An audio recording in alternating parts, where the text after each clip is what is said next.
हरदम हो ताना अरे गोतीनी रनिया ये भोले बाबा बाझिन धैली हो नमा बाझिनिया धैली हो नमा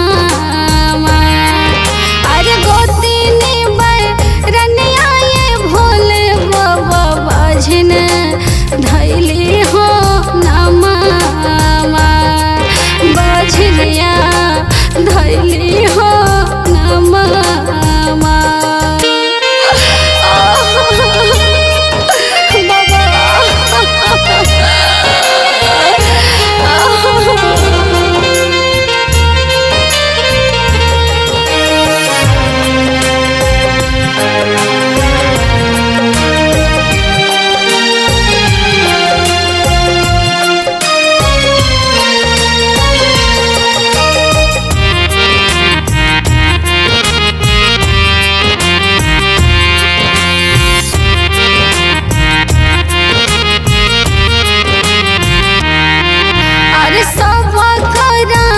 जैसे पुरौनी बाबा लोगा के यार मनामा अरे दिहा नीला लानामा अरे जैसा ही पुरौनी बाबा सब कर आरा हो मनामा अरे सबके आरा हो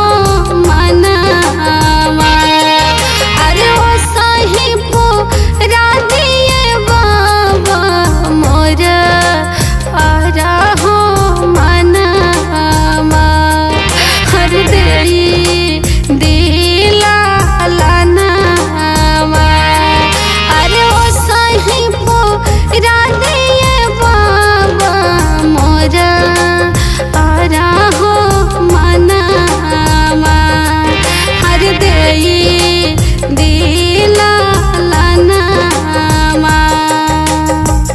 शिष्या, आज मैं तुम्हारी भक्ति से अत्यंत प्रसन्न हुआ। मैं तो तुम्हारी परीक्षा ले रहा था, आज तुम परीक्षा में सफल हुई। शिष्या, जो हमारी सच्चे मन से भक्ति करता है, मैं उनकी सभी मनोकामना पूर्ण करता हूं। शिष्या, तुम क्यों रो रही हो? क्या मुझ पर तुम्हें भरोसा नहीं? मैं तुम्हारी सभी दुखों को दूर कर दूंगा। शिष्या, मैं तो अपने सच्चे भक्तों की ही परीक्षा लेता हूं कि उनकी भक्ति में शक्ति है कि नहीं। आज तुम मेरी भक्ति में सफल हुई।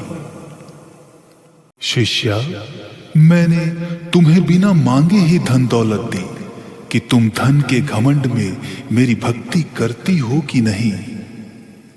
शिष्या, मैं तो अपने सच्चे भक्तों की ही परीक्षा लेता हूं कि उनकी भक्ति में शक्ति है कि नहीं। आज तुम मेरी भक्ति में सफल हुई। शिष्या, इसीलिए मैं तुम्हें एक पुत्र देने में देरी कर रहा था। मैं तुम्हारी परीक्षा ले रहा था कि तुम सभी के तानों को सुनकर मेरी भक्ति करती हो कि नहीं, परंतु आज तुम सफल हुई। शिष्या, आज मैं तुम्हें वरदान देता हूं। आज के दिन ठीक 9वें महीने बाद तुम्हें पुत्र रत्न की प्राप्ति होगी।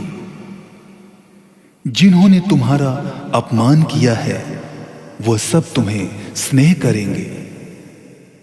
शिष्या, तुम्हारे आंगन में सुहर होगा।